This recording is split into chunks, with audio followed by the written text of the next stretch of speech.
What's he building in there? What the hell is he building in there? It had taken Enron 16 years to go from about 10 billion of assets to 65 billion of assets. It took them 24 days to go bankrupt. What the hell is he building in there? This company collapsed so quickly and so entirely. I mean, it was into bankruptcy within a matter of weeks. It just immediately had all the makings of a gigantic scandal. He's hiding something from the rest of us. The fatal flaw at Enron, if there is one, you say it was pride. But then it was arrogance, intolerance, greed. So many of them were blinded by the money that they didn't see that they were sinking their own lifeboat. We have a right to know. It just got hungrier and hungrier. Sooner or later, they were doomed to go off that cliff at 90 miles an hour. It's astounding that they got away with it for so long. In reality, Enron was a house of cards. What we didn't know is that the house of cards had been built over a pool of gasoline. It all sort of became smoke and mirrors.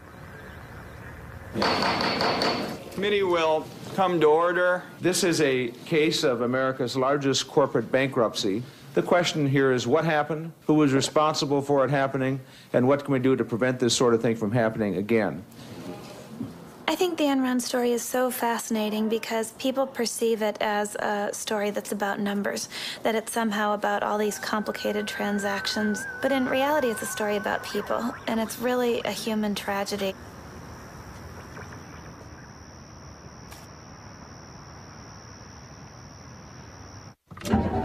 Mama may have, Papa may have, but God bless the child that's got his own, that's got his own. Yes, the strong gets more while the weak ones fade. Empty pockets don't ever make the grade. Mama may have, Papa may have, but God bless the child that's got his own, that's got his own.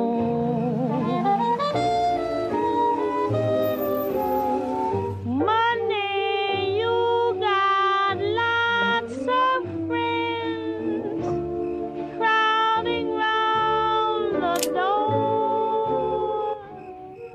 When you're gone and spending ends.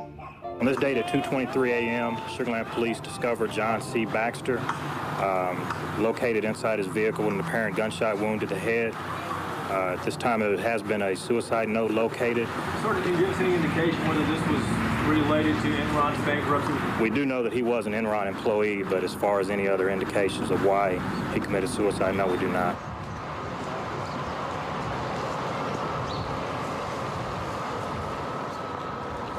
Mr. Skilling, let me touch on something that's sort of sad, and that's, of course, the suicide of Cliff Baxter. And you mentioned he was your best friend in your opening statement. Before he died, did you have many conversations with him? Yes. And were any of them relative to Enron?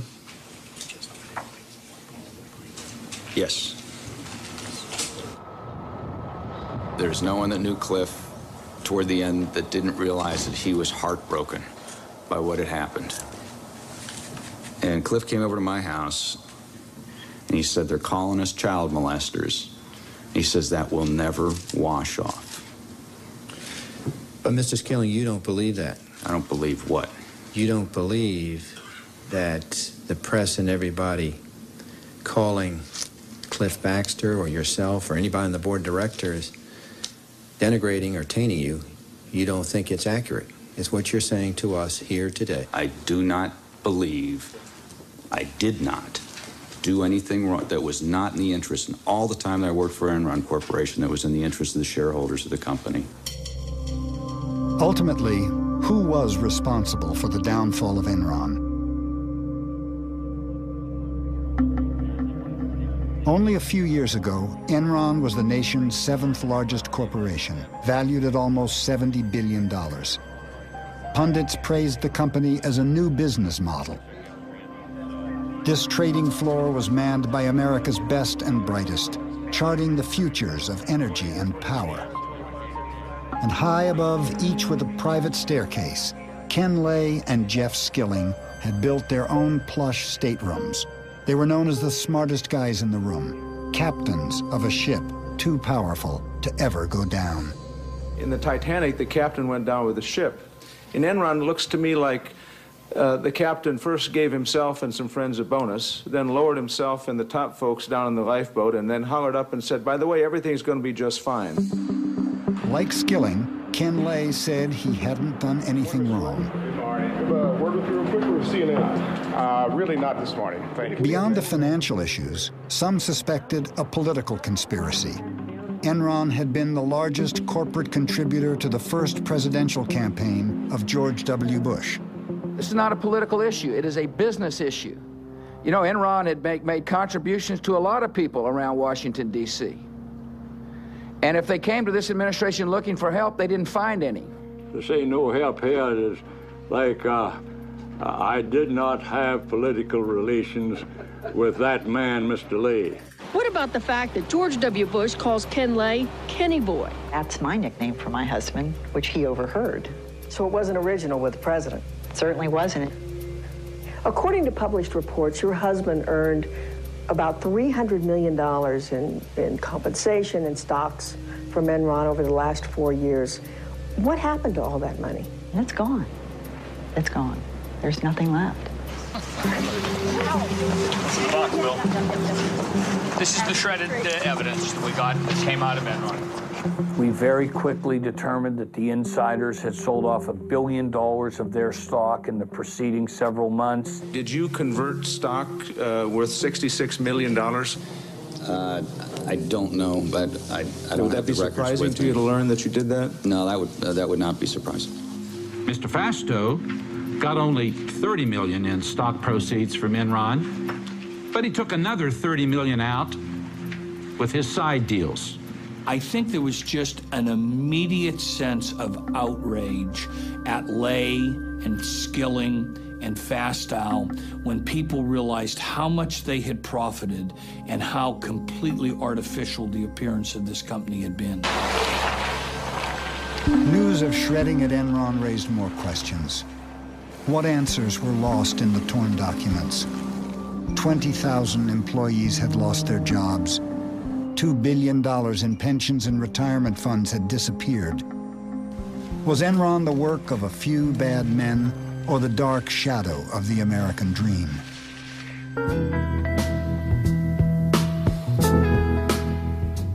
Lay comes to the story of Enron from very humble roots. My father was a Baptist minister, and he was ordained a Baptist minister while I was very young, probably 2, 3 years old. Ken Lay was a Baptist preacher's son in a family that had been poor all its life. And he, throughout his life, worked several jobs as a kid, and clearly had in mind that things could be better and wanted things to be better and had a huge ambition to make wealth for himself. He told a story later about sitting on a tractor dreaming about the world of business and how different it could be from the way things were for him and his family. Lay was a PhD in economics, and he became very early on a real apostle for deregulation.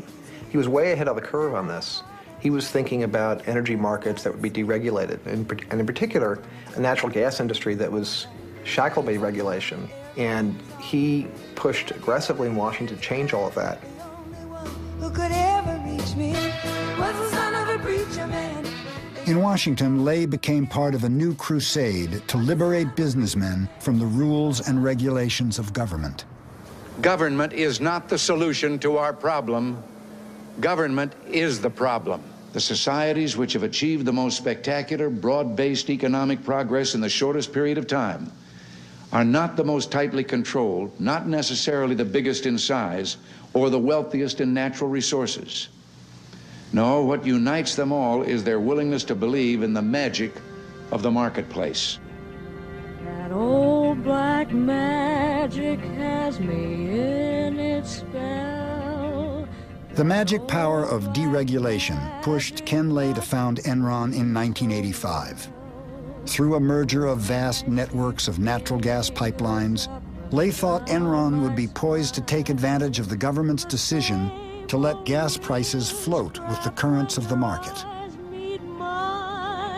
Ken Lay had a view of deregulation from the standpoint of all the money that he thought could be made.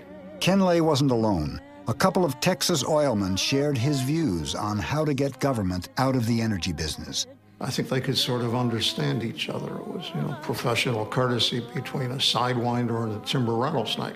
Lay was closer to the father, but while he was governor of Texas, George W. Bush was only too happy to make phone calls for Ken Lay. This absolutely has no precedent.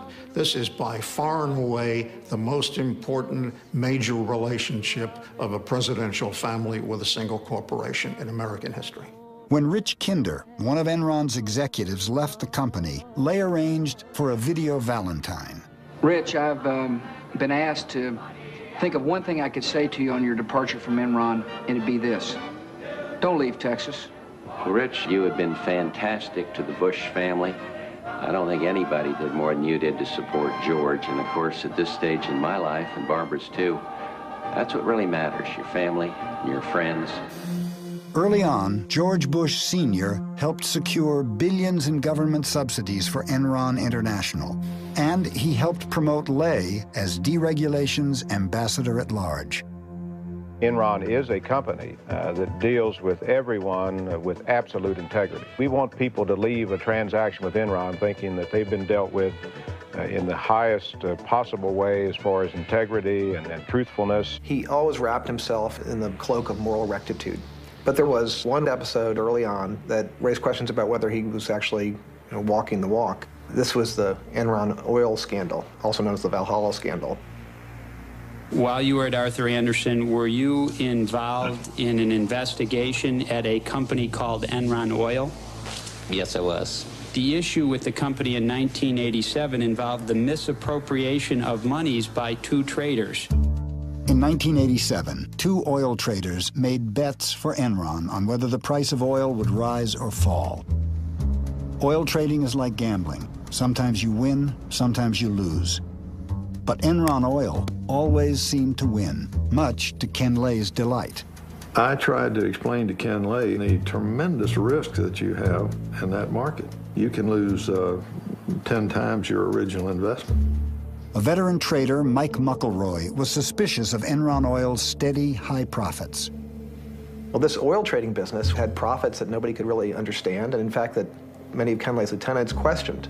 They said this business can't be making this much money legitimately. Something weird is going on. Something weird was going on. The first hint came from an anonymous tip about the president of the company, Louis Bourget. Bourget had taken some $3+ million of corporate funds and put it in a personal account of his.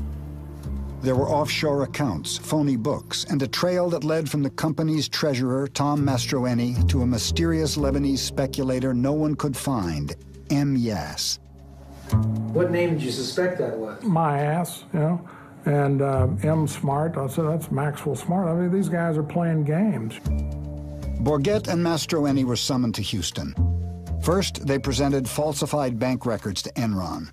Then they admitted they had diverted company profits to personal accounts.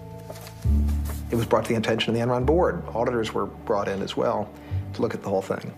At the board meeting, the auditors told Lay that Bourget and his traders were manipulating earnings, destroying daily trading records, and probably gambling way beyond their limits. The next day, we found out that Lay's decision was to basically change nothing as far as the operation's concerned, and the reason he gave was that this was the only part of the combined company that was making any money, and that he could not, kill the golden goose.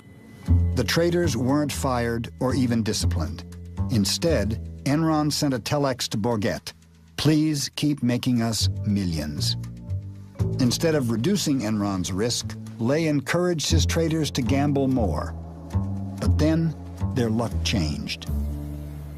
2 months later, I got this panic call that they had drawn down $90 million in the previous 5 days. And what we could do is just try to find out what kind of gorilla we had loose up there.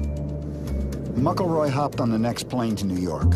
He knew Mastroeni had another set of books, and he would do whatever it took to get them.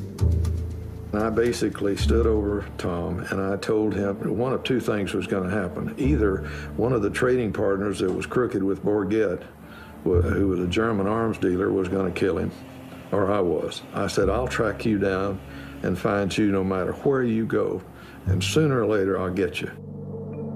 The next day, Mastroeni came in with the real books. The traders had gambled away all of Enron's reserves. By acting fast, McElroy bluffed the market and managed to save the company. After Valhalla, Ken Lay maintained that he had been shocked that the traders had gambled so recklessly, but Ken Lay had known all along about the risks that were taken. He had seen the reports warning him about the traders' behavior. Since the fall of Enron, Ken Lay has said he can't be responsible for things he didn't know about. Sounds like what he said about Valhalla. Do you believe that he didn't know?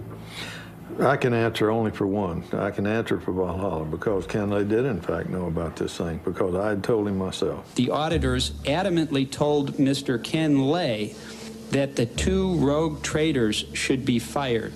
Lay read the report and he read his budget and estimated how much the 2 rogue executives made, and if they were fired, what he could lose. My conclusion was that this guy is a guy who puts earnings before scruples rather than reacting to the dishonesty right in front of him. Mastroeni received a suspended sentence. Bourget was convicted of fraud and spent 1 year in jail. With his biggest moneymaker now behind bars, Ken Lay had a problem. Who could he find to make money for Enron? Every year, every day, every week, you have to come up with new ideas.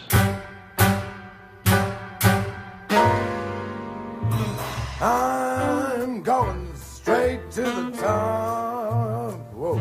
Ken Lay saw in Jeff Skilling the guy who had the answer to what the future of the natural gas business was supposed to be. Ken Lay is also a guy who considers himself a visionary, and he liked other people he thought of as visionaries. He liked people with big ideas, and Jeff Skilling was a person with the biggest ideas of all. Jeff Skilling's biggest single idea was to find a new way to deliver energy. Rather than be bound by the physical flow of the pipeline, Enron would become a kind of stock market for natural gas. It was a magical new idea. Transform energy into financial instruments that could be traded like stocks and bonds. So that was the one good idea. In 1992, using that good idea, we became the largest buyer and seller of natural gas in North America. Jeff was like the prophet. He came in and said, there's a whole new world out there. Forget about this pipeline stuff, you know, the stayed pipeline in the ground and gas in and gas out. We can recreate this entire industry. An attorney from Vinson & Elkins, Amanda Martin was one of the first executives hired by Jeff Skilling and became part of his inner circle. The excitement was palpable. You cannot imagine how proud we all were to be there. And then, of course, we had a leader who imbued us with a sense of confidence that if we were smart, anything could be accomplished. And then the bottom line, we began to make money. And that in and of itself was a reaffirmation that this could be big. Skilling saw the opportunity to build an industry new and to start a business from scratch, but he had one specific condition that had to be met before he'd join Enron, and it was that he'd be allowed to use a certain kind of accounting known as mark-to-market. Arthur Andersen signed off and the SEC approved it. I remember walking in and going, what's going on? And Causey and everybody, I mean, everyone was so excited, and in came the champagne, and we'd got mark-to-market accounting treatment. And I often think about how clear my memory was about that event. And that was the beginning of a major cog in the downfall, ultimately, of Enron. Mark-to-market accounting allowed Enron to book potential future profits on the very day a deal was signed. No matter how little cash actually came in the door, to the outside world, Enron's profits could be whatever Enron said they were. Very subjective. And very, it left it open to manipulation. And they were saying that we're going to sell power out of this power plant in 10 years for X dollars per kilowatt. And there was no way anybody could prove that they could do it. Well, hey, good Rich, morning. how are you? Finally, Good to great, see you. Jeff. Yeah. Good Morning, to see Rich. Todd. Sit down. We've been working hard on this, and we've really pulled out all the stops. Look what we got. Origination.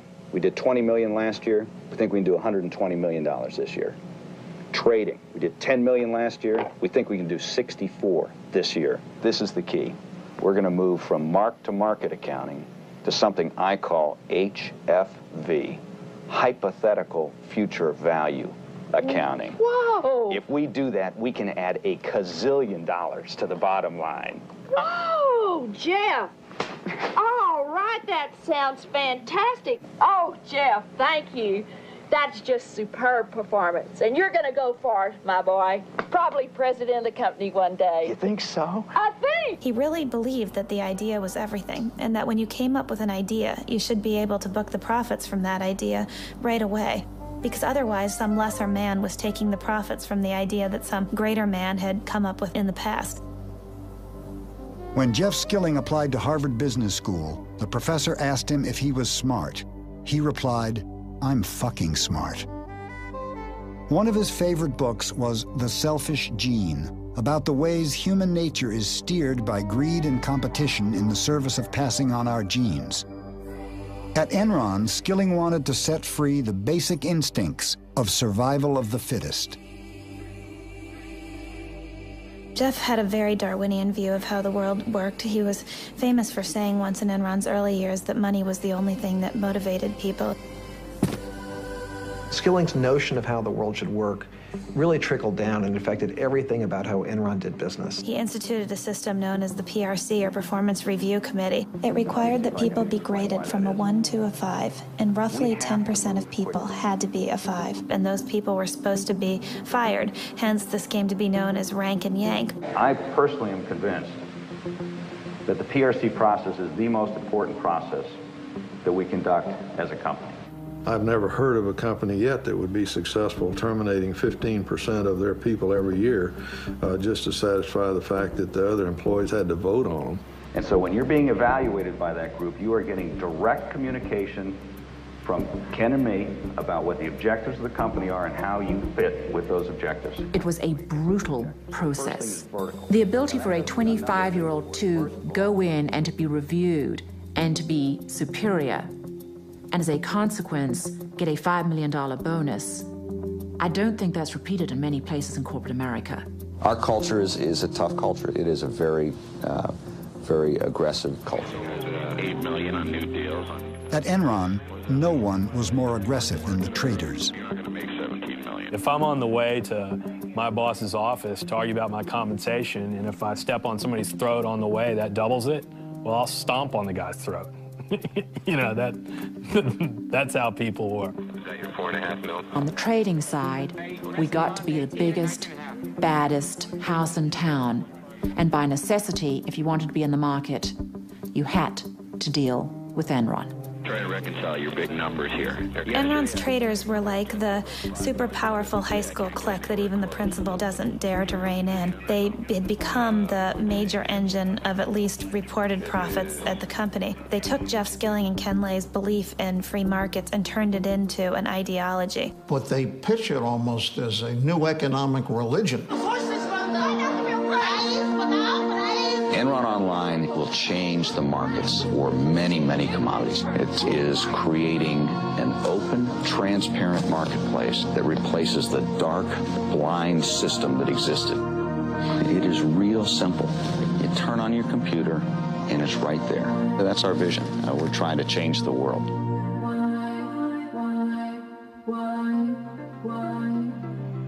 I think Jeff Skilling had a desperate need to believe that Enron was a success. I think he identified with Enron. He proclaimed at one point, "I am Enron." The other thing about people at Enron is a lot of them were former nerds, and including Jeff Skilling. He had been paunchy, he had big glasses, he losing his hair, and Jeff Skilling one day kind of woke up and decided to change himself. And he started working out, lost a lot of weight, but he really did remake himself through sheer will and force of personality. When Jeff got LASIK on his eyes, everybody at Enron got LASIK, so nobody was wearing glasses.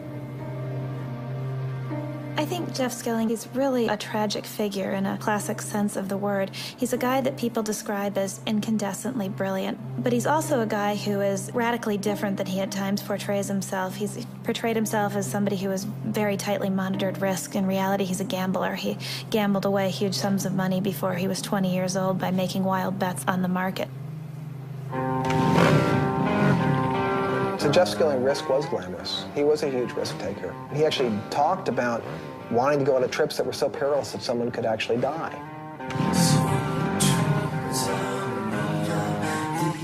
This manifests itself in trips that Jeff Skilling led for a small group of friends and customers.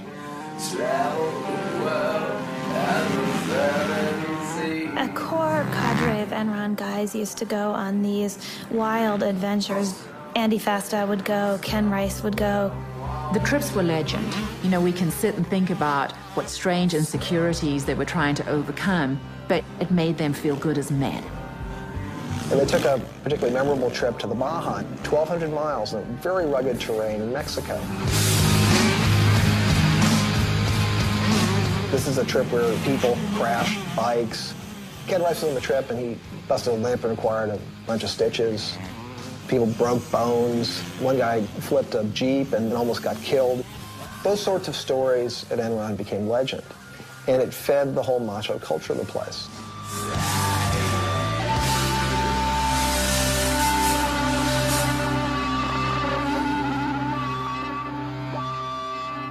Jeff Skilling had a way of describing people that he liked. He said, I like guys with spikes. He liked somebody with something extreme about them. Ken Rice was one of the men with spikes, was the salesman of the group. Very amiable, fun, man's man, and was the guy out selling deals to energy companies. In the case of Cliff Baxter, the company's chief deal maker, he was extraordinarily talented at just doing a deal, but he was a manic depressive. Baxter was a very bright guy, very blunt, would tell Skilling whatever he thought, was closest to Skilling personally than anyone else at the company. There was a guy named Lou Pye, who was a key Skilling lieutenant, helped build the trading business in the early years, went on to run Enron's doomed effort called Enron Energy Services. What was the job of EES as you ran it? It was to sell energy services to end users, industrial end users. Lou Pye is the guy that Skilling tapped to run the EES business because this was so important to the company and to Skilling's future. He called Lou Pye my ICBM. And Lou Pye dispatched his enemies with incredible skill. And if that meant leaving bodies behind him, Skilling was certainly fine about that. Not feeling anything. Lou Pye was kind of a mysterious figure. He's kind of like the invisible CEO. For a while, he was located on the 7th floor. And there was this long office, and it was all glass and closed. And you would walk by there, and it was just almost all the time it was empty. Details didn't interest Lou Pye. Only two things seemed to motivate Pye: money and a peculiar fascination with strippers. For Pye, it was all about the numbers. 1, 2, 3, 4, 1, 2, 3, 4, 5, 6, 1. He was there every night after work, and he usually brought some of the traders along with him. He spent quite a lot of money there as well, much of it charged to the Enron expense accounts. There were rumors that he brought strippers up to the trading floor. Almost everyone knew the story. The story is that because he's kind of a mild, soft-spoken, almost meek individual, that maybe the strippers didn't even believe he was the CEO. So he took him up to his office, and I guess they put on a little show for him there. 1, 2, 3, 4, 5. One night he was at a club, and one of the guys said, Lou, all the rest of us are single. We don't have any problem, but how do you keep your wife from smelling the stripper's perfume on you? And Lou said, oh, I've got a secret. So I stop in at a gas station on the way home, and I spill a little gasoline on myself, and it kills the scent. So the other guy shot back and said, but Lou, doesn't your wife then think you're fucking the gas station attendant? In the context of Lou Pye, everyone was horrified. The pall fell over the table because Lou Pye was not a man to trifle with. 2 days later, the guy who told the joke, as Enron legend has it, was dispatched to Calgary, Canada. Lou Pye lost all interest in running EES as soon as the numbers got high enough. I netted approximately $100 million. I don't know if that number's accurate, plus or minus 20 million. And he actually left Enron with more money than anybody, $250 million, because he sold all his stock in Enron after he got a divorce from his wife in order to marry his stripper girlfriend who had had his child. His exit from Enron was as mysterious as his presence there. Just sort of one day, we all learned that Lou Pye was no longer the CEO of EES. Though Lou Pye flew away from Enron with $250 million, the divisions he left behind lost a total of nearly $1 billion. But Enron managed to disguise that fact. Lou Pye became the second largest landowner in Colorado.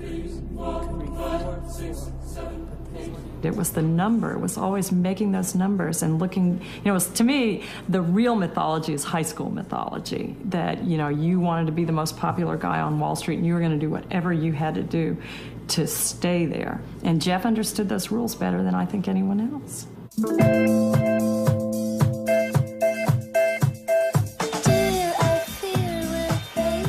Americans are making a lot of money in stocks. The stock market soared to near record highs yesterday. The stock market continued its bull run Thursday. The Dow rose at nearly 61 points. Even the person with very little disposable income all of a sudden began to play in the stock market because nobody could fail, because stock prices were just going up and up and up. Another day, another record. And the internet and technology stocks just going wild. Gained more than 100 points to close at 7,895.81, the highest finish ever. It was a time where we had the biggest bull market in the history of the world. Ken Lay was right there acting as a cheerleader. Obviously, our stock has been doing very well. I think there's a fairly good chance we could see this stock price double again over the next year to 18 months.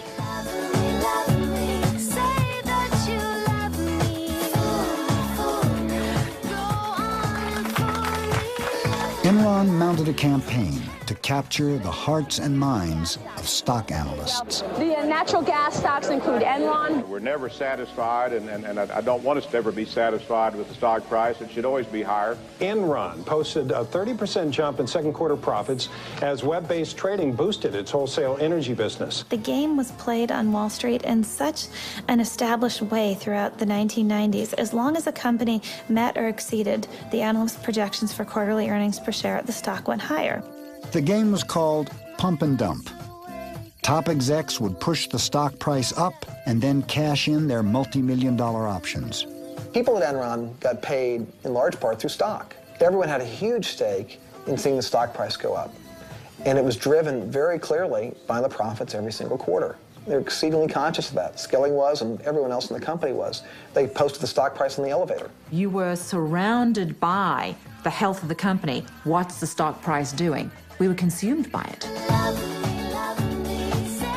This company was fixated on its stock price and fixated on a massive public relations campaign to convince the investment community that they were new, different, innovative, almost heralding a new era of corporate enterprise. Come work for us. We encourage our people to do new things, try new things, experiment, Step out. Begin by attracting the kind of people that are more comfortable in an environment of change. You know when you work for Enron, you're going to see the newest thinking. You're going to see the newest markets opening up.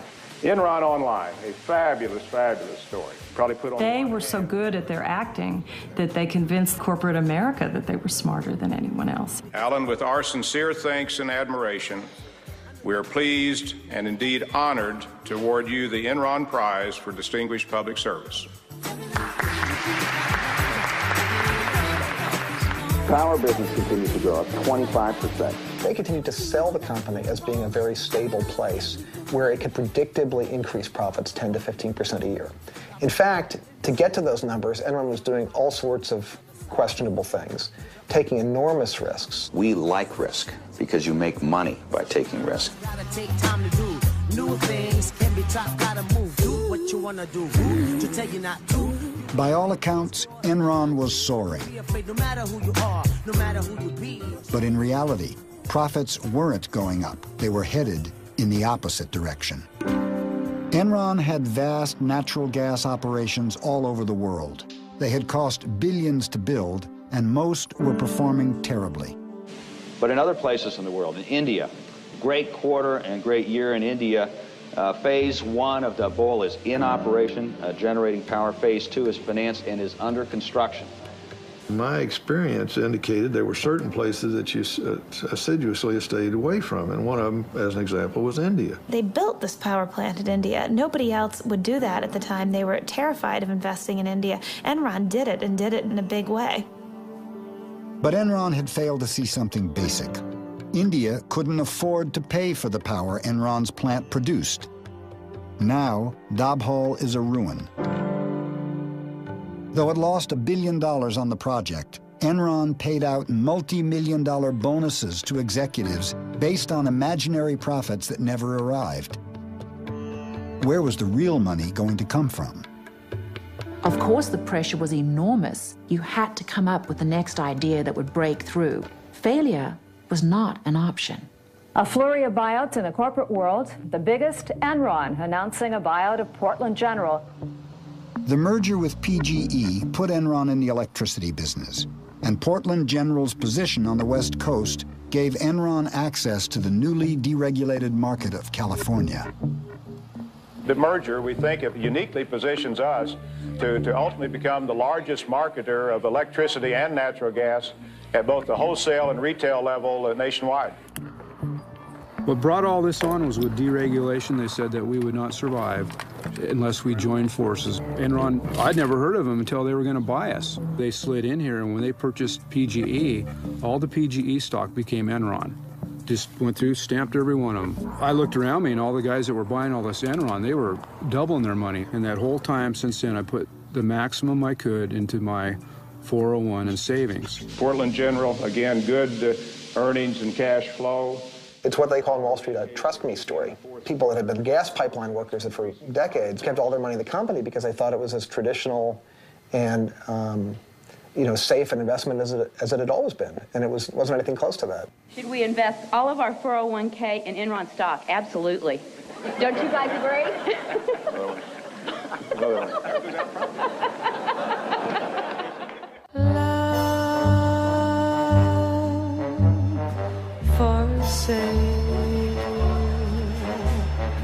Enron is a big winner today. One of the things that fascinated me was that almost all of the Wall Street analysts who covered Enron had buy ratings or strong buy ratings on the company's stock. Why were the analysts blinded to the company's deceit?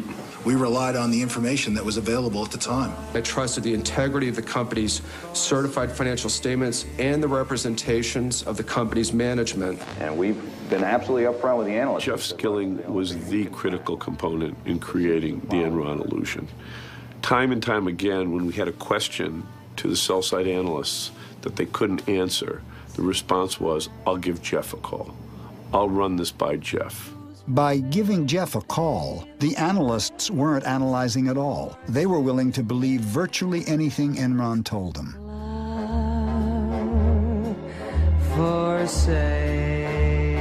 Most of the analysts right now have a target price on us from $100 to $115 a share. Any analyst who didn't buy the company line became an enemy of Enron.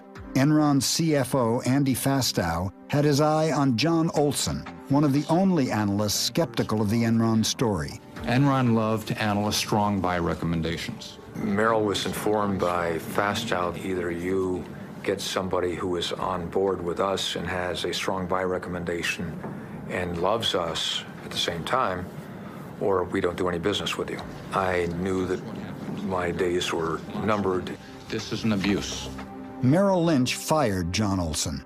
Soon after, Fastow rewarded the bank with 2 investment banking jobs worth $50 million. Analysts were routinely getting large bonuses from the investment banking departments to bring in investment banking deals. Once that happens, never was heard a discouraging word. While Enron's stock kept rising, its businesses kept losing money. Looking at the soaring stocks of the dot-coms, Skilling decided to take Enron into cyberspace. We're now in the process of seeing if we can create a bandwidth trading market. Enron is using its knowledge of trading gas to barter other forms of energy, even space on the information superhighway called bandwidth. Ken Rice has worked at Enron for 20 years. Enron has found a way to stay ahead of the curve. From 7 p.m. to 7 a.m., we're paying for bandwidth that we are not using. Why? One of our themes around here is to always be asking why. Why something's done a certain way or why it's not done a different way. There's our market. Why can't we sell the bandwidth to other companies? Make it a commodity, like a pork belly.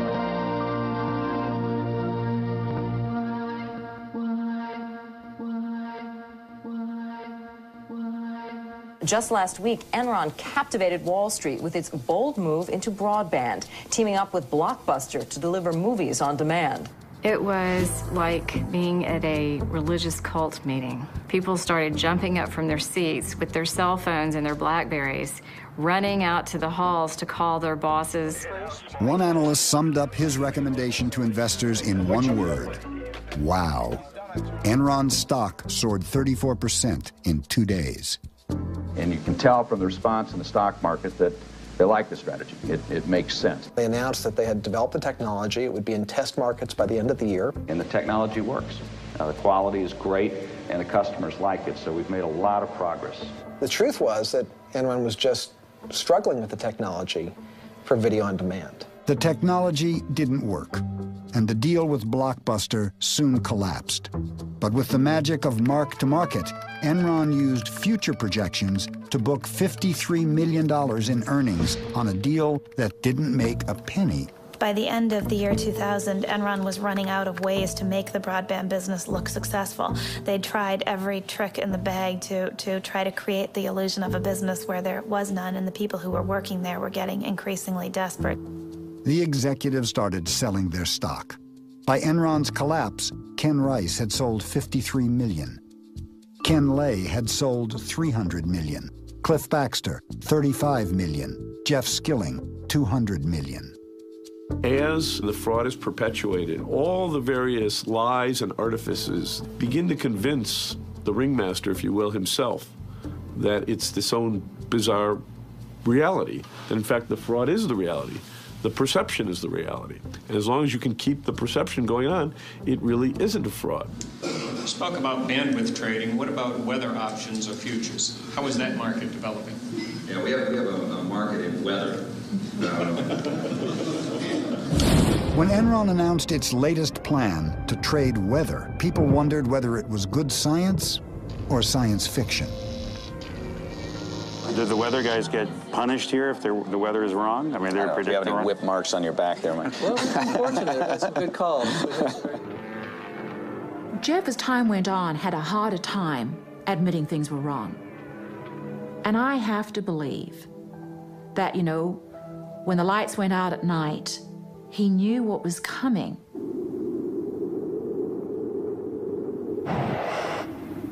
I would liken it to the Titanic when you've got a captain who's saying maintain full speed and they bump into a couple of icebergs and then they still keep full speed going. And the captain of this ship, Enron, he ignored all the warning signs, and there were plenty of them. And the captain of the ship was? Kenneth Lay.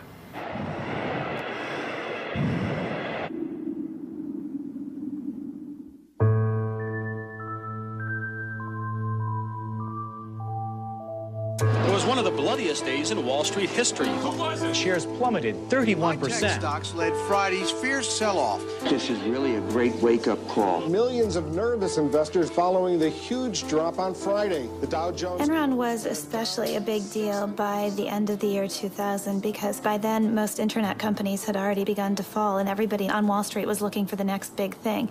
And here you had Enron, which appeared to be this shining star of a new economy company. Its stock price went up 90% in the year 2000 and had gone up over 50% the year before that. It was an it stock on Wall Street, one of those companies that can seemingly do no wrong. We were the poster child for the new economy. We had this culture that had a lot of focus on reminding us how good we were. And as that culture emerged, then we get to Fortune magazine telling us we were the most innovative corporation in America. Then we really began to feel good about ourselves. Well, you all did it again. Enron was just recently chosen again for the 6th year in a row in the most admired company survey by Fortune magazine as the most innovative company in America. Well deserved, well deserved. The sales pitch still sounded good, but one investor saw something in Enron's numbers that the stock analysts had missed. By and large, the analysts admitted to us in person it's a black box. You have to take it on faith. Who knows where the earnings come from? They just pop out, and all we know is they're always good. And I kept pointing out, well, yeah, isn't that the whole point of if it's a black box and it's there to fool you, the numbers are always going to be good until they're not. I'm not a beat reporter, so I would have had no reason to look at Enron, but Jim Chanos mentioned to me that I should take a closer look at Enron's financial statements, and it wasn't clear from Enron's financial statements that there was fraud here, but what was clear is that something didn't add up. In March 2001, Bethany McLean, a reporter with Fortune magazine, first raised questions about Enron's financial condition. She asked a simple question in the article that no one could seem to answer. How exactly does Enron make its money? You got very upset at her, didn't you? I very specifically remember the telephone conversation that I had with the Fortune reporter. She called up and started asking some very, very specific questions about accounting treatment on things. I am not an accountant, and I could not answer them. He became really, really agitated. He said that people who raised questions like this were just trying to throw rocks at the company, and that I was not ethical because I hadn't done enough homework. And if I had done enough homework, I would understand how off-base my questions were. Mr. Skilling, it appears as if you were trying to bully someone who was asking very basic questions about Enron. I said to her, I have got 6 minutes left before I have to be in a meeting, and I can't get into the details, and I'm not an accountant. And she said, well, that's fine, we're going to do the article anyway. And I said, if you do that, I personally think that's unethical. No. And the next day, our chief financial officer and our chief accounting officer flew to New York at Enron's expense to sit down, not with the editors, but to sit down with the reporter on that story and help her understand the questions that she was asking. And the next day, we sat in this small, dark, windowless conference room for about 3 hours going through the various aspects of the company's business. And I'll never forget this. When the interview was over, the other two executives packed up their things and had left the room. And Andy Fastow turned around and looked at my editor and me and said, I don't care what you write about the company, just don't make me look bad. And Fastow had good reasons for not wanting to look bad. There were these partnerships that were run by Andy Fastow that were doing business with Enron, and these were disclosed in the company's financial statements, but I didn't mention them in the story I wrote because I thought, well, the accountants and the board of directors have said that this is okay, so I must be crazy to think there's anything wrong with this. The story I ran was actually pretty meek. The title was, Is Enron Overpriced? But in the end, I couldn't prove that it was anything more than an overvalued stock, and I was probably too naive to suspect that it was anything more than that. And was her article critical? Yes, it was. Fortune magazine article that's out, the headline is Enron stock overvalued? The gist of the article is that Enron is sort of a black box, which, sorry, it's true. I mean, it's just difficult for us to show people the specifics of how money flows through, particularly the wholesale business. The entire reason that this analysis was done by Fortune magazine is because Business Week had a favorable article about Enron the week before. And there's this competition that the news magazines have where if one says something good, the other one has to come and find something bad. So I think that was kind of the genesis of it. So the criticism, I think, is kind of ridiculous. When Bethany McLean at Fortune started analyzing cash flows, and she had this wonderful article saying, take a look at first quarter, second quarter, third quarter, and end of year cash flows. There's a reason she didn't invest in Enron, because the financials didn't make sense. But you have to be willing to say that the emperor doesn't have any clothes, and this emperor was pretty powerful. We are going to unveil this morning a new corporate vision. Okay, you ready? 1, 2, 3. How's this?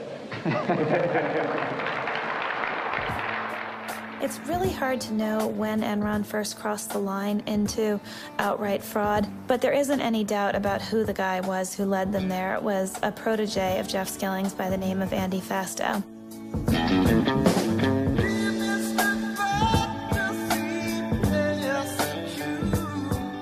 Andy Fastow was Enron's chief financial officer.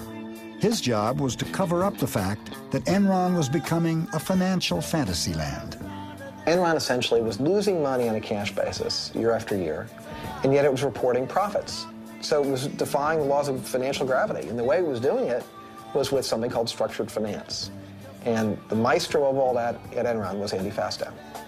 Andy was very young. He was hired by Jeff Skilling probably before he was even 30.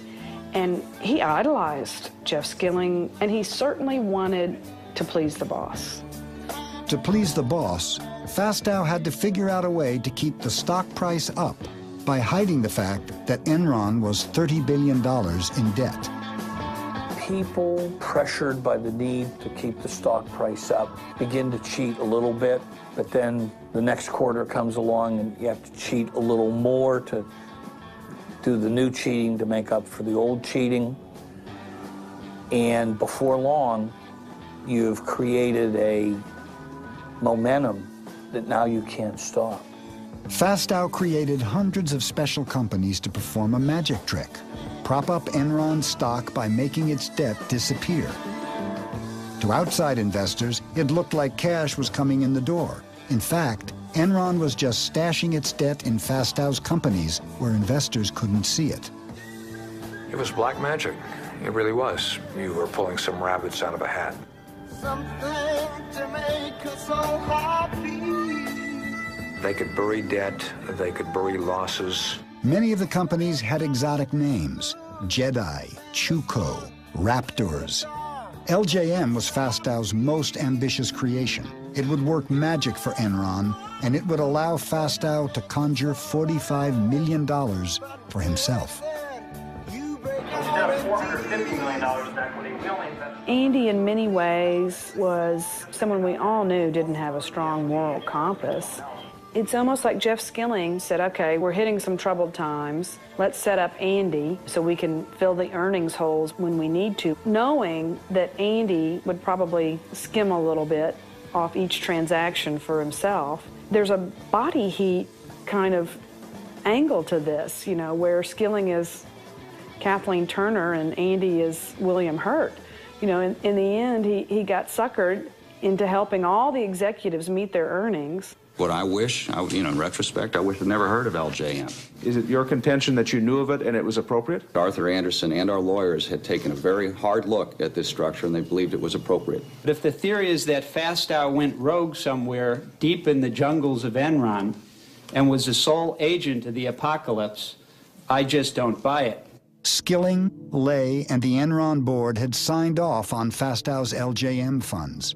They saw the benefits of letting Fastow do deals with himself. It is in Enron's best interest because Enron needs the capital, number one. In a secret videotape that surfaced after the bankruptcy, Fastow can be seen selling LJM to a group of Merrill Lynch bankers. He pitches them on the benefits of investing in a fund that only buys assets from Enron. Remember, I'm not selling the assets to myself. They own the assets, they're selling them to LJM too. Fastow knew what kind of deal he was offering as Enron's CFO. He could guarantee profits for LJM. Yeah, I think this is an extraordinary opportunity. opportunity. He has a sort of Cheshire cat grin on his face as he talks about all the ways that the fund is going to profit. And he talks about the informational advantages that he's going to have in his dual role as Enron's CFO and as the head of these funds. Special arrangement.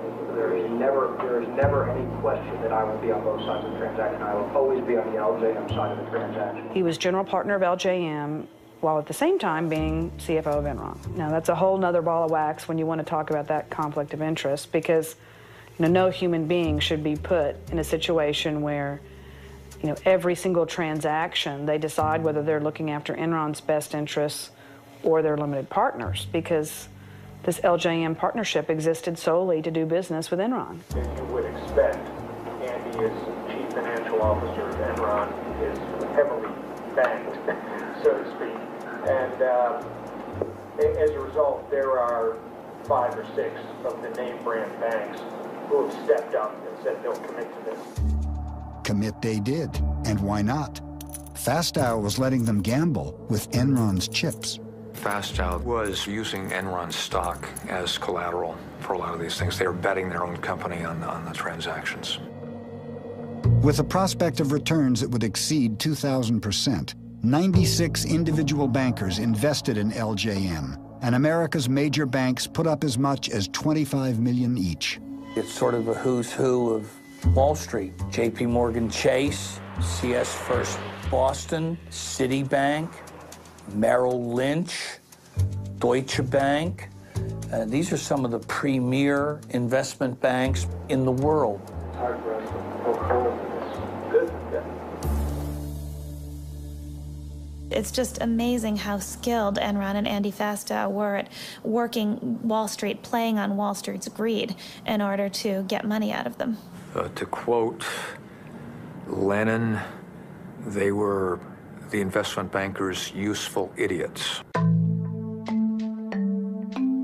As disturbing as Enron's own misconduct is the growing evidence that leading U.S. financial institutions not only took part in Enron's deceptive practices, but at times designed, advanced, and profited from them.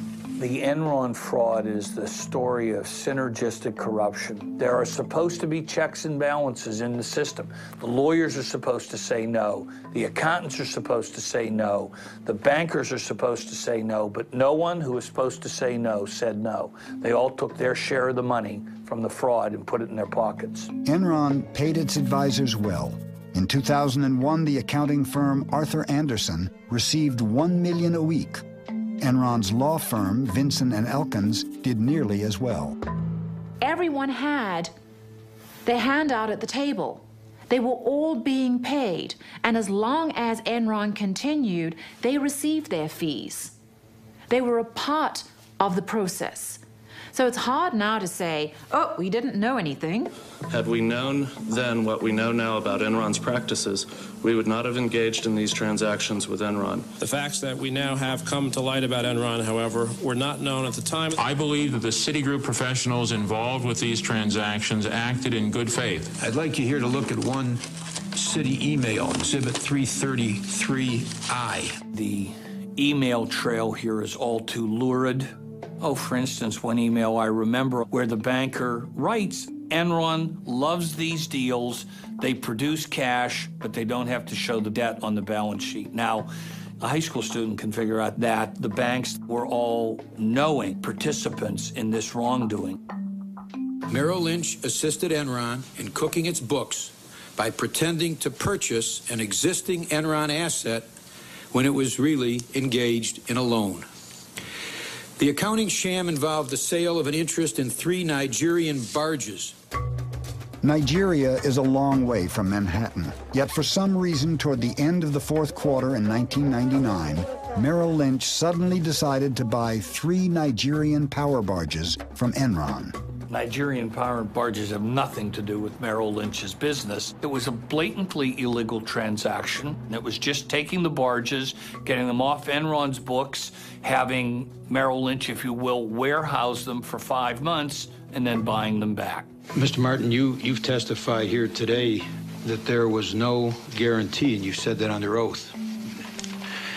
Here's a document saying that the head of your whole division here was going to confirm that understanding.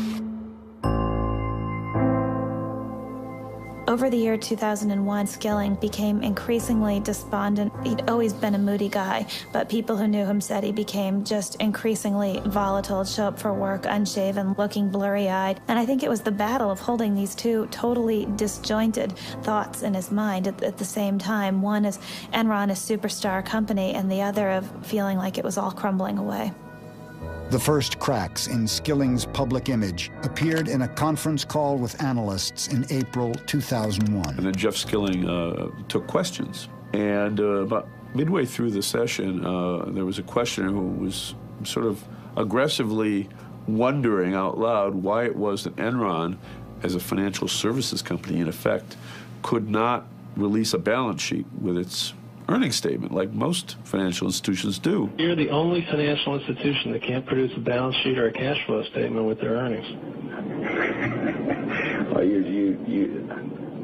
Well, thank you very much. We appreciate it. Appreciate it. Asshole. And then quite audibly, you could hear Skilling say, asshole. And then he said, asshole. As I understand, you call him an asshole.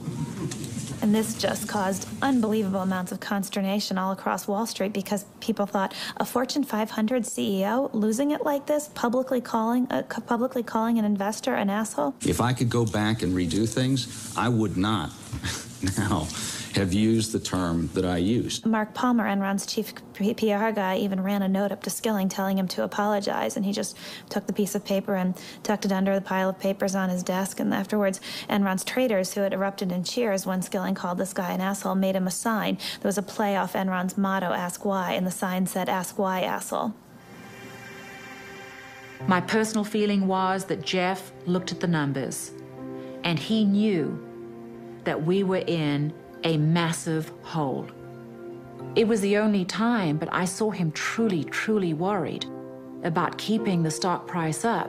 And he just kept saying to me, I don't know what the hell I'm going to do.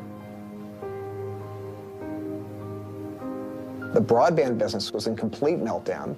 And there were all sorts of other problems that Jeff Skilling, as the company's chief operating officer, was wrestling with. In the middle of all of this, Ken Lay walks into Jeff Skilling's office holding up fabric swatches for the new G5 $45 million corporate jet he wanted to buy. And he said to Jeff, asked him a very important question, which of these cabin configurations do you like best, Jeff? While Ken Lay was stressing over the corporate jet, EES was headed for a crash landing. Facing $500 million in losses, Lou Pye's top lieutenant, Tom White, wondered how EES could show a profit by the end of the quarter.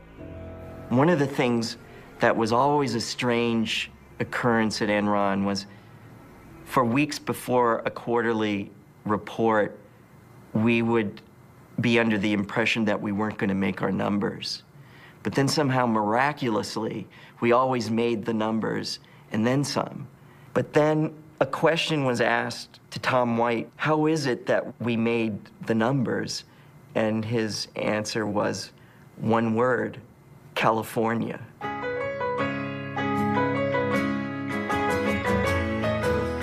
California, here we come. The first clues to Enron's new strategy hit California with a jolt.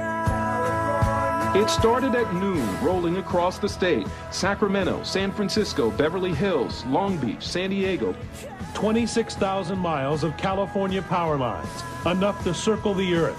But for the second day in a row, not enough electricity for America's largest state and the world's sixth largest economy. The first thing we heard about this energy crisis is, well, our lights are going to go off in the middle of winter when we're using half the electricity we normally use during the summer. The Bay Area got hit by not one, but two rolling blackouts today. We only need 28,000 to 30,000 megawatts in December. We have an installed capacity in California at the time of 45,000 megawatts. Plenty of power to meet our electric demand. Of course, we had blackouts in December. The people who control California's power grid say once again they're worried about having to black out the northern half of the state. When the rolling blackouts started in California, there was definitely a lot of excitement in the air. It was something new. It was something that hadn't been encountered before. It was, how is this event going to affect the price of power? Controlled rotating outages are being implemented. I knew that there was illegality going on. I could feel it, I could smell it, I could sense it, and there was no other explanation. Because the numbers just didn't add up. We had enough power in California. It was never about lack of supply. When I ran for governor in 1998, not one human being asked me about electricity. This thing kind of came out of the woods as far as I was concerned, and I was trying in the early days to learn what was happening, how we could fix the problem. California was selected by Enron as the prime place to experiment with this new concept of deregulated electricity. Reducing electricity costs is only one benefit from choice and competition. In 1996, under pressure from energy companies, Governor Pete Wilson and the California legislature passed a bill allowing for the deregulation of electricity. I wasn't in the legislature in 1996, but I can tell you that there isn't a legislator alive that can tell you with any sophistication how a deregulated electricity market ought to work. Not a one. California's deregulated system was a bizarre compromise between legislators and free market advocates. The rules were complicated and hard to follow. Inside Enron, California's system was little more than a joke. And once in place, Enron made sure that the joke would be on California. And I remember the conversation I'd had with Ken. At the end of it, he says, well, Dave, old buddy, let me just tell you, it doesn't matter really to us what kooky rules you Californians put in place. I got a bunch of really smart people down there to figure out how to make money anyhow.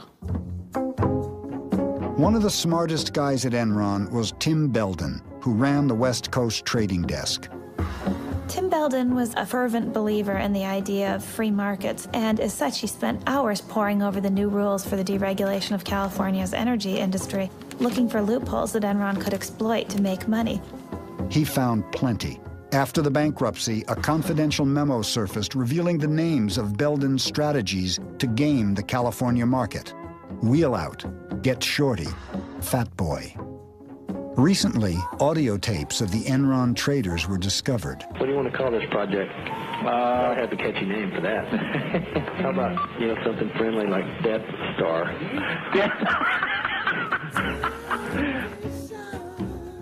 The tapes revealed Enron's contempt for any values except one, making money. Hey, John, it's Tim. The regulatory is all in a big concern about is we're wheeling power out of California. He just steals money from California to the tune of $1 million. Can we rephrase that? Okay. He arbitrages the California market to the tune of $1 million or $2 a day. Right.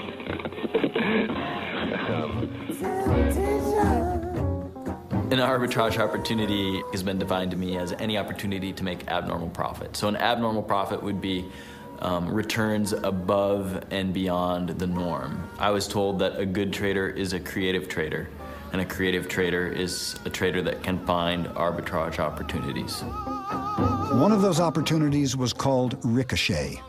I'll see you guys. I'm taking mine to the desert. In the midst of the energy shortages, Enron traders started to export power out of the state. When prices soared, they brought it back in.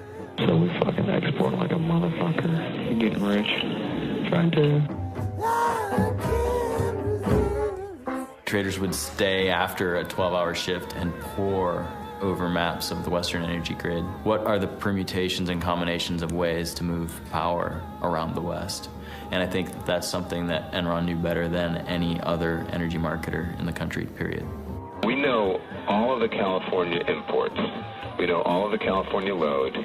We're getting pretty spoiled on with this money. You said you were getting a little scared. We're making a little too much, and I tend to agree with you. These are two traders, Traders. This is what they say. What we did was overbook the transmission line we had the rights on and said to California utilities, if you want to use the line, pay us. By the time they agreed to meet our price, rolling blackouts had already hit California, and the price for electricity went through the roof. Did you have any knowledge that this was happening? The only thing that I'm aware of, Senator, is there was a difference of opinion on the rules of the independent system operator. It was just set up. The rules weren't quite clear. We have traders here from Enron who were saying they did something wrong, but you don't see anything wrong. I have one last question, and then I am done. Traders soon discovered that by shutting down power plants, they could create artificial shortages that would push prices even higher. Hey, this is David up at Enron. There's not much demand for power at all, and if we shut it down, could you bring it back up in 3 or 4 hours? Oh, yeah. Why don't you just go ahead and shut her down then, if that's okay? Okay. When you see 2 or 3 energy companies with 30, 35% of their entire capacity down for maintenance on a single day, and as a result, the price of electricity skyrocketing 300 or 400%, and then a week later, someone else does it up in Northern California, you begin to believe something's not smelling right here. I want you guys to get a little creative, and come up with a reason to go down. Like a forced outage type thing. Right. Those guys, at the flip of a switch, could just yank the California economy on its leash whenever they wanted to, and they did it, and they did it, and they did it, and they made so much money. The heart of it is that an industry that went for 100 years, from the days of Edison, built the best electrical system in the world, sold the power at reasonable prices to consumers, and was very reliable, was all of a sudden turned into a casino. These strategies made some money for Enron, but the real money was made by betting that the price of energy would go up. It did, and the West Coast traders made nearly $2 billion for Enron. There's nothing wrong with the capitalism. There's nothing wrong with the free enterprise. You can't treat electricity like you treat oranges. It's the lifeblood of society. It can't be stored. You can't turn these people loose and let them just have a, quote, free market, because a free market is goddamn expensive to customers. There would be ample supply available at the right fucking price. Oh, sure there would. It wasn't just Enron. Every company traded according to the rules that California put up there. And we're the future of Enron. And we're fucking making $500 million for Enron. Can you believe that? Yeah. We'll definitely retire by we're 30. We're talking about a commodity that normally trades in the $35 to $45 range. High prices are when it gets in the 50s. Or $1,000. Prices aren't going to stay at $1,000 forever. Weed out the weak people in the market. Get rid of them, and you know what? The people who are strong stick around. The Enron traders never seem to step back and say, wait, is what we're doing ethical? Is it in our best long-term interests? Does it help us if we totally rape California? Does that advance our goals of nationwide deregulation? Instead, they sought out every loophole they could in order to profit from California's misery. Temperatures in California are hitting higher than 100 degrees, fueling wildfires and fears that California's strained power grid could once again near collapse. What's happening? There's a fire under the core line. It's derated from 45 to 2100. Burn, baby, burn. That's a beautiful thing. I was never comfortable on the trading floor at Enron. And if I had questions, I didn't ask them because I didn't want to know the answer. I didn't want confirmed what I suspected might be true. That what I was doing was, in fact, unseemly, or was at least unethical, if not worse. Why did the traders do what they did? Was it their multi-million-dollar bonuses? Or had Enron found a way to exploit the darker side of human behavior? In the early 60s, Stanley Milgram tried to figure out what characteristics there were of evil people. Was there an evil strain, or could normal people do really bad things? And so he set up this experiment. In the experiment, he had an actor playing an experimental subject and a real experimental subject. You want to step right in here, learner, and have a seat there. They went into this room, and he had an experimenter say, we're going to see if mild electric shocks will help people memorize lists. Incorrect. You'll now get a shock of 75 volts. Oh. Soft hair. He kind of did some yelling in there. The Milgram experiment has a lot to say about Enron, because I think people lost their sense of morality. Like Milgram, once you accepted the idea that behaving inhumanely was okay, you could do anything. And the shocks increased with the number of mistakes that they made. I can't stand the pain. Let me out of here. Can't stand it. I'm not going to kill that man there. The subject, the real subject, is begging the scientist-looking person to stop too, and the scientist only says, the experiment requires that you continue. Please continue. Go on, please. You accept all the responsibility? The responsibility is mine, correct. Please go on. In a way, Skilling was almost like the guy telling those people below him that it was okay to up the power. 420 volts. California's electric utilities may have to pull the plug on millions of customers. It's the fucking coolest thing I've done in a long time. Yeah. Holy fuck, yeah. You gotta love the West. Oh. 435 volts. During the height of Wednesday's blackout, fire crews had to free people trapped in elevators. All that money you guys stole from those poor grandmothers of California?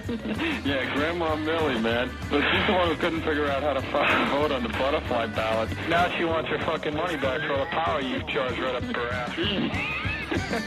450 volts. Yeah, they're out there having fun in the warm California sun. We must continue. Go on, please. You're going to keep giving what, 450 volts every shot now? That's correct. Continue. It's kind of hard to say, well, we should be, you know, we shouldn't do this even though it's allowed because, you know, I mean, that's what we do. Right. The best that could happen is fucking an earthquake, let that thing float out to the Pacific and put them fucking candles. 450 volts. Milgram's discovery was disturbing. 50% of the subjects were willing to shock to the death, so long as the commands came from a seemingly legitimate source. Yeah, they're out there having fun in the warm California sun. Tonight I'm declaring a state of emergency in California to give the state the authority and the resources to keep the lights on in California. The governor, who's been basically capitulating to the demands of the energy companies and the utility companies, needs to put his foot down. We wanted the governor to send in the state police or the National Guard to seize control of the power plants and put them back online. And I thought we didn't have to take over every plant. We really only had to take over one, because then they would know he meant it. I'm going to get the $9 billion back that Enron, Dynergy, and Reliant stole from us and get it back to you. Despite what the people in California think, Enron's making money despite California, not because of California. The year-long energy crisis would cost the state of California $30 billion. The markets in California are the most regulated markets in North America today. And that's what's causing the problem. California is never deregulated. Enron buy stock today. Thank you very much. We are doing the right thing. You're the good guys. We are the good guys. We are on the side of angels. Oh, I can't help myself. You know what the difference is between the state of California and the Titanic? And this is being webcast. I know I'm going to regret this.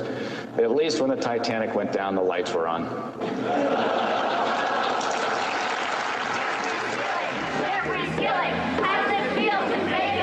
A top executive at one of America's biggest power companies received a raucous welcome in San Francisco tonight. Protesters heckled Enron CEO Jeffrey Skilling outside and inside during his appearance at the Commonwealth Club. One of the protesters even brought a blueberry pie and delivered it herself. $132 million is what he made. We have a 50% hike in utility rates. Consumers in California are angry, and they should be. And if we had anything to do with this, then we are the stupidest people in the world. I work for an organization. Every day people call saying they can't pay their electricity bill. Millions of dollars off in California. Get out of here. When the tidal wave of public anger started to grow, Ken Lay flew out here and convened a meeting of friends, and I guess he had a little more foresight than we did. He invited Arnold Schwarzenegger, brought them together at the Peninsula Hotel, and had a lunch meeting. The notes from that meeting really still have never surfaced, but we know that Ken Lay's pitch was, we've got to stay the course with deregulation, and the market will correct itself, and everything will turn out fine.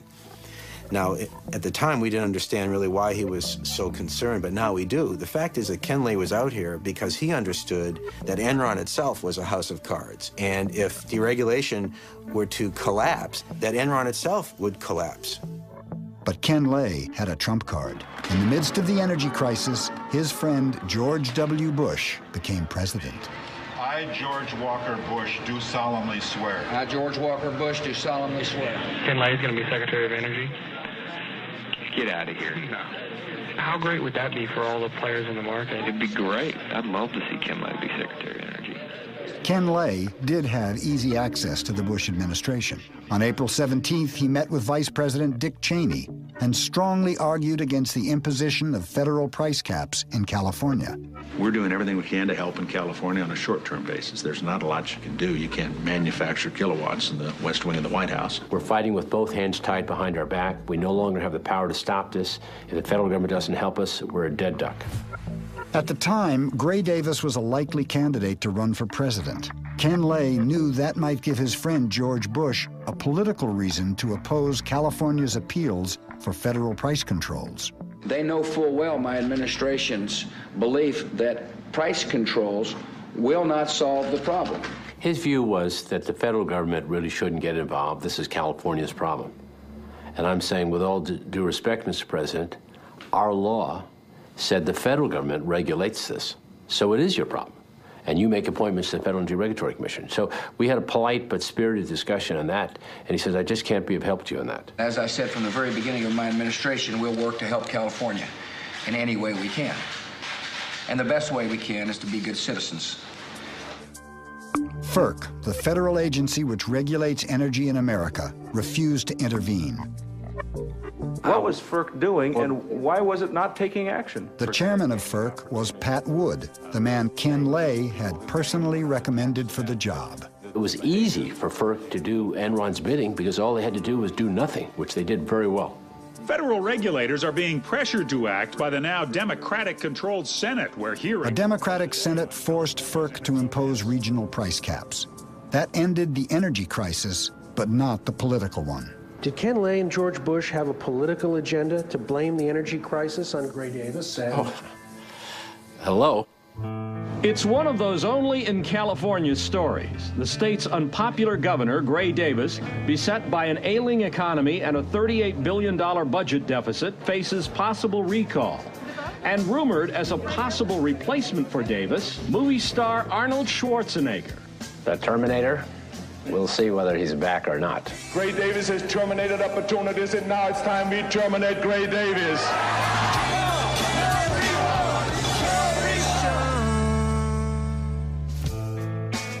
Could I predict a phony energy crisis as a result of deregulation? Yes.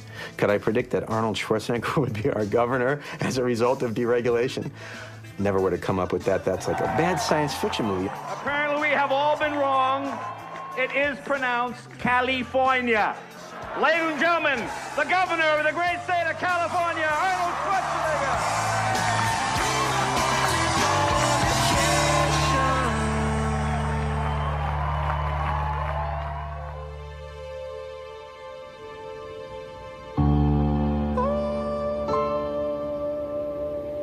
We could just hear rumbles all the way up and down Main Street here and all throughout the city that things were very difficult at Enron. One guy who a year before had come to me and said, I'm working for Enron, I was very excited, but within a year was waking up every night with nightmares. I've got no life left, and I feel like I'm being consumed by this company.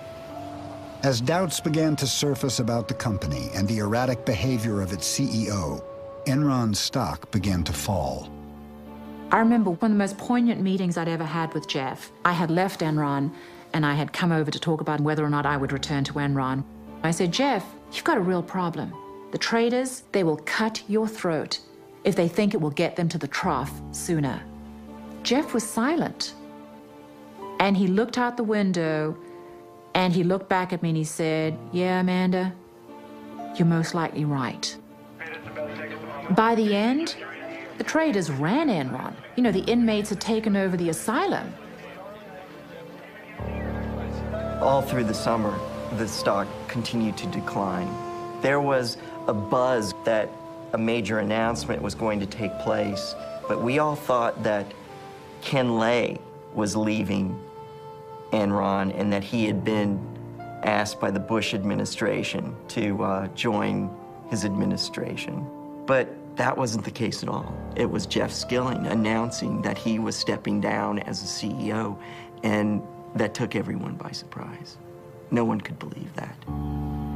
CEOs generally don't just resign out of the blue without a well-orchestrated PR campaign beforehand to pave the way so there's no disruption, there's no questions, there's no front-page stories, which of course is exactly what happened. It was at that point that I knew the architect of the disaster knows that it's crumbling and the rat is leaving the sinking ship. 2 days later, I met with him and Ken Lay, as I had informed the company that I was going to downgrade the stock on Skilling's resignation. I asked Jeff Skilling, are there any more shoes to drop? Have we seen the worst of it? And I was concerned about the energy crisis that was occurring in California. Well, Skilling convinced me that it was for personal reasons. I left his meeting feeling sort of emotional because of the concern that he seemed to be showing about the relationship he had with his family. He appeared to be distraught. And I remember saying to an investor, if he's not telling the truth, then it's a good thing he quit his day job because he needs to go to Hollywood. I left Enron on August 14, 2001 for personal reasons. Mr. Skilling, a massive earthquake struck Enron right after your departure. And people in far inferior positions to you could see cracks in the walls, feel the tremors, feel the windows rattling. And you want us to believe that you sat there in your office and had no clue that this place was about to collapse. On the day I left, on August 14th, 2001, I believe the company was in strong financial condition. I think he was smart enough, and he didn't even have to be that smart. He had seen documents that I think predicted the future. I think he was smart enough to think, I can get out now, and this company isn't going to collapse for a year, maybe a year and a half, so I won't get the blame. It was working fine when I left, guys. After Skilling resigned, Enron's chairman, Ken Lay, took over as CEO.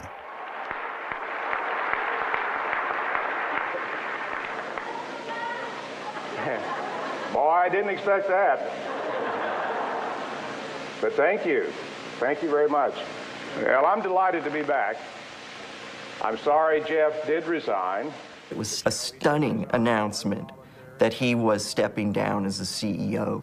And I think the flags started going up at that point for everybody. We are facing a number of challenges, but we're managing them.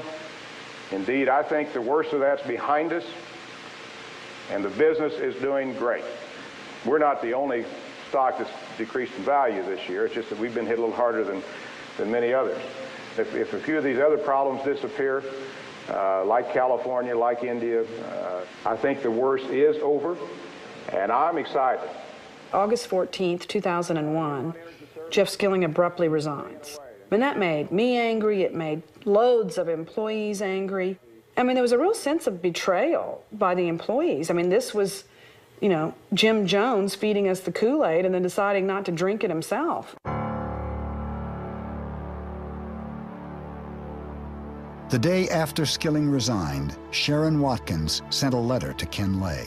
We will begin with Ms. Watkins. I am Sharon Watkins. Would you identify your counsel for the committee? Yes, my counsel is Mr. Philip Hilder. When you hear the story for the first time, it's unbelievable. What Sharon was telling me was more than accounting irregularities as such. I mean, it was a massive fraud of enormous proportions. In mid to late June of 2001, upon the resignation of Cliff Baxter, I went to work directly for Mr. Fastow. It has evolved to the corporate crime of the century. I was highly alarmed by the information I was receiving. What Sharon Watkins discovered began the unraveling of Fastow's complex partnerships. Andy put me in charge of this asset listing, and there were about a dozen assets that had been hedged with one of Andy's entities, the Raptors. And so I was working with a spreadsheet, and you know, the math just didn't add up. It didn't make sense to me. I mean, accounting doesn't get that creative. You know, I couldn't believe that Arthur Andersen had signed off on it. I couldn't believe that so many people were going along. Behind Fastow's partnerships were enormous guarantees of Enron's stock. Fastow had gambled Enron's future on the hope that its stock would never fall. My first reaction was that I should warn Ken Lay. The day after Skilling left, I sent this one-page anonymous letter But within a week, I was meeting with Ken Lay. I'd identified myself in the hopes of really making my point that Enron needed to address this situation. I mean, companies rarely get away with cooking the books, but when they do survive, it's when they come clean, not when they're exposed from the outside. Ms. Watkins, I went... Ms. Watkins did not talk to me, Senator. Well, Ms. Watkins said Clifford Baxter told her that he met with you repeatedly to express his concern. Cliff and Andy they didn't like each other. They had a very strained personal relationship, and Cliff's issue had nothing to do with the appropriateness or inappropriateness of the transaction. I'd mentioned Cliff Baxter in these memos. And I remember I made the comment to him, well, you're one of the good guys. You know, you were one of the people fighting against this, and it'd be all right. And he said, oh, I don't think it's going to be all right for any of us involved in this. When I started working on the book with Sharon, I was interested in writing about a whistleblower. People don't really appreciate what she did and the bravery that it took in that company. Andy Fastow would not have put his hands in the Enron candy jar without an explicit or implicit approval to do so by Mr. Skilling. I can't for the life of me see what basis she would have for suggesting that I would know some of that. I mean, how would she know that? And I don't see that it's at all inconsistent that there would be some things I don't know if some people purposely kept me from knowing some things. I felt like I was one lone voice within Enron saying, look, we've committed horrible fraud. And of course, all hell broke loose. Within 6 short weeks, Enron was spinning out of control. Probably in more normal circumstances, I would have had a few more words to say about September the 11th. Just like America's under attack by terrorism, I think we're under attack. And of course, now we've got the SEC inquiry, informal inquiry. The SEC launched an investigation when the Wall Street Journal published articles revealing Fastow's murky deals. Enron announced massive financial restatements. Investors began to worry that billions in mark-to-market profits were really losses. As you can, of course, see, the underlying fundamentals of our businesses are very strong. Indeed, the strongest they've ever been. But regrettably, that's not what Wall Street is focusing on, and I doubt that's what you're focusing on. This inquiry will take a lot of time on the part of our accountants and lawyers and others, but it will finally put these issues to rest. At the very moment Ken Lay was talking to employees, only a few blocks away, Enron's accounting firm, Arthur Andersen, had begun destroying its Enron files. On October 23rd, Andersen shredded more than 1 ton of paper. Despite the rumors, despite the speculation, the company is doing well, both financially and operationally. He was making all kinds of statements, reassuring employees, and not just employees, reassuring investors. We have no accounting irregularities. The company's in the best shape it's ever been in. Now, from the standpoint of Enron stock, we're going to bring it back. We're going to bring it back. All right, we're down to questions. And I've got a few up here. I would like to know if you are on crack.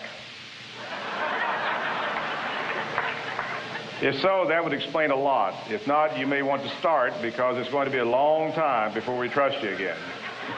It certainly wasn't clear to anyone at Enron, much less anyone outside of Enron. It wasn't really clear what was going on or what was going to happen. I know there's a lot of speculation about Andy's involvement. I and the board are also sure that Andy has operated in the most ethical and appropriate manner possible. The next day, Andy Fastow was fired when the Enron board discovered that he had made more than $45 million from his LJN partnerships. Question, Mr. Fastow, is how could you believe that your actions were in any way consistent with your fiduciary duties to Enron and its shareholders or with common sense notions of corporate ethics and propriety? How do you answer, sir? Mr. Chairman, on the advice of my counsel, I respectfully decline to answer the questions based on the protection afforded me under the United States Constitution.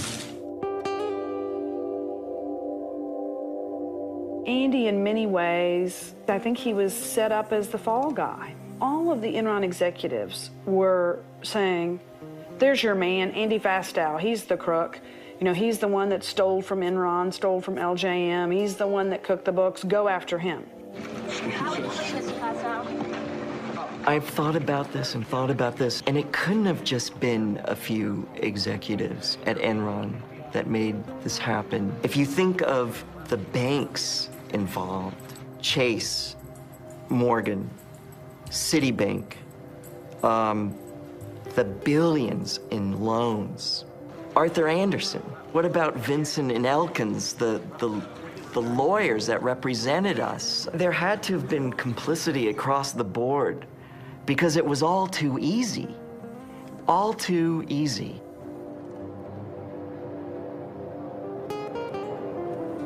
The Enron collapse was an enormous tragedy. This is a company that had over 30,000 employees, and clearly in a company that size, you have a lot of senior officers that have a lot of authority in which you place enormous trust. Clearly in this case, there was at least one, Andy Fastow, that betrayed that trust.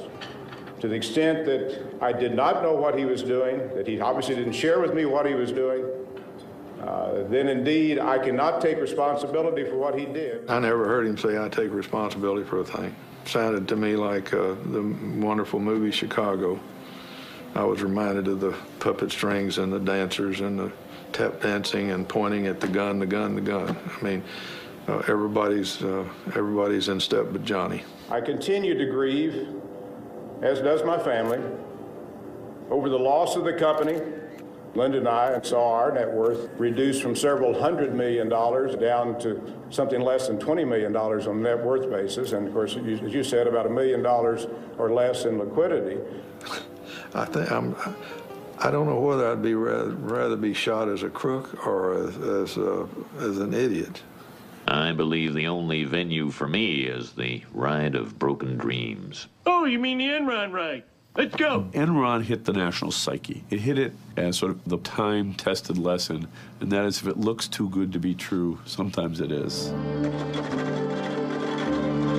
We're all gonna be rich! We broke even.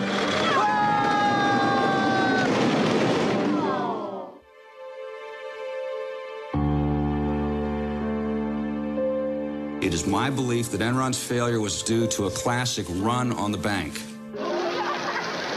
Don't look now, but there's something funny going on over there at the bank, George. I've never really seen one, but that's got all the earmarks of being a run.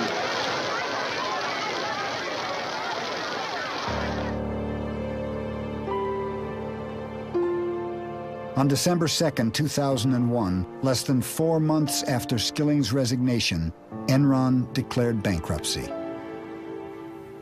I remember it was just a strange, kind of a surreal day. We learned around 9:30 about the bankruptcy and that we were all being let go. We all felt like we were on the Titanic and the last lifeboats had long gone and we were just now on the sinking ship. We had 30 minutes to leave the building, and at that point, it was no longer like being on the Titanic. It was kind of like being on the Lusitania. The torpedo had hit, and there's 20 minutes to get out. There was a lot of disbelief. Very few of the rank and file people ever dreamed that Enron would actually go bankrupt.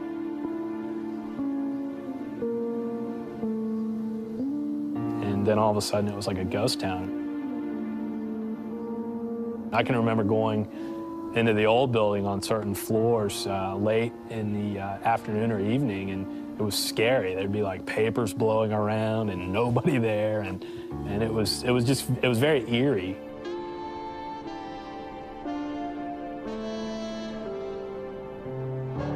Mr. Skilling, your opening statement was extremely compassionate to the employees. And I want to show you a tape, and I believe we have it ready to go. Listen to this. Should we invest all of our 401k in Enron stock? Absolutely. Don't you guys agree? Why is it that you had begun unloading your stock? pretty heavily before that date, and yet led the employees to think they should keep buying stock. Mr. Senator, I have been a major shareholder in Enron Corporation. You can take the videotape to mean what you want it to mean. I was a supporter of Enron Corporation. You know what happened to those people. They lost everything. I feel terrible about what happened to the employees. Well, at one time, things were really rosy for us, and we all had some really nice-looking 401ks and pensions, and it peaked, and then it just started going down and went lower and lower and lower. The peak, I had about $348,000, and I sold it all for $1,200. Was what I got for it when it was done. While Enron's stock was plummeting, the retirement accounts of Enron's rank-and-file workers were frozen. We were frozen out of our accounts. It was right about $32, I believe. And over that time, from when it was frozen to when it opened up, I think it went down to 9. And we could not access it. And what came out later that was so bad was the fact that Ken Lay and Skilling and all the top people were moving their money then. But we couldn't. The insiders had sold off $1 billion of their stock. Compare that to the lineman who worked for a state-owned utility company for most of his life, put away money each month, and what's he have to show at the end of the day for his years of hard and decent labor? He gets a big goose egg. And Pi is out in Hawaii somewhere with $350 million in the bank. That's wrong.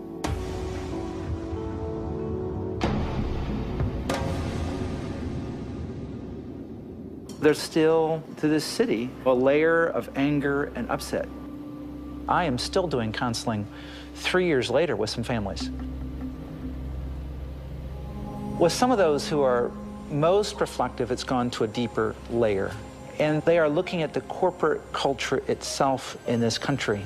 You know, you can gain the whole world and all the trinkets and all the trophies of the world, the corner office and all the perks. And you really can lose your soul in the midst of this. On January 25, 2002, 7 weeks after the Enron bankruptcy, Cliff Baxter committed suicide. With the media hounding him because he was mentioned in my memos, and the fact that he had been sued civilly because he'd cashed in for about $30 million worth of stock, I guess it all came crashing down on it. I think Cliff's suicide note tells it all. You know, where there was once great pride, now there is none. It's very hard for me to talk about Cliff. We were very close for many years.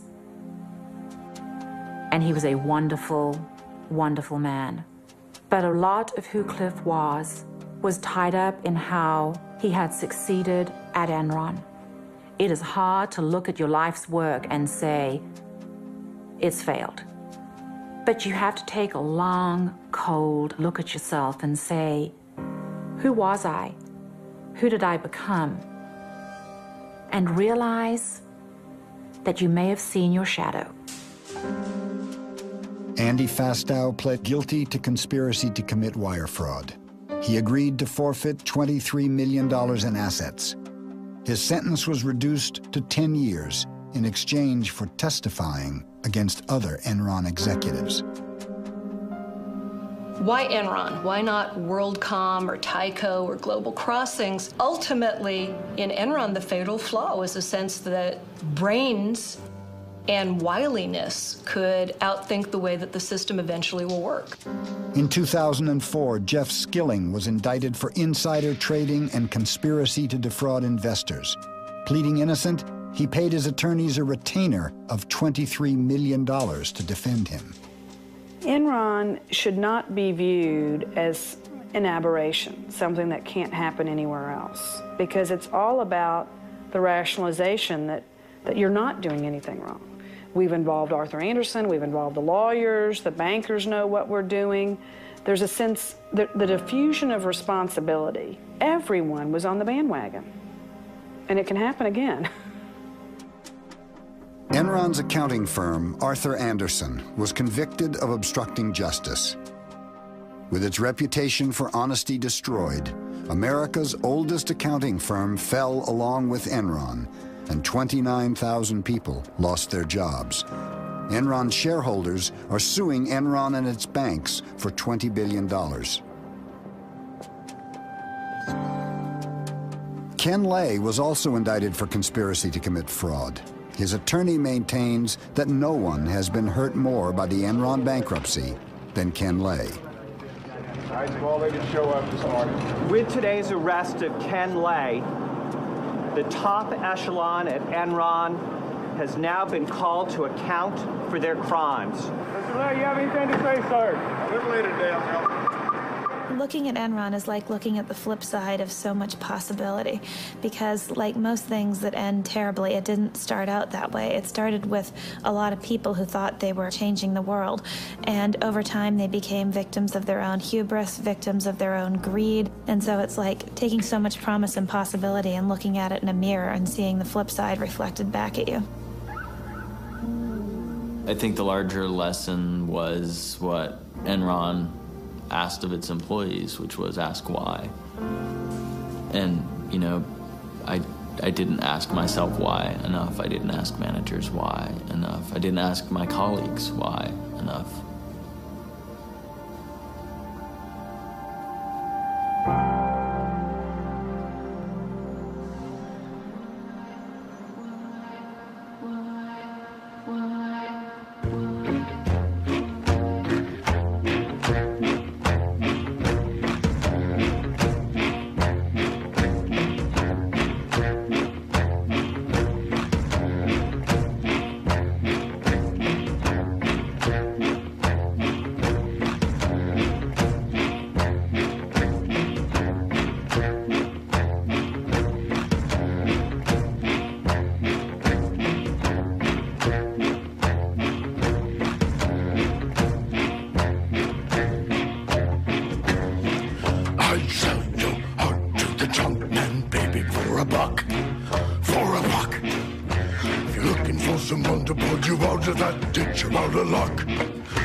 I narrow my eyes like a coin slot.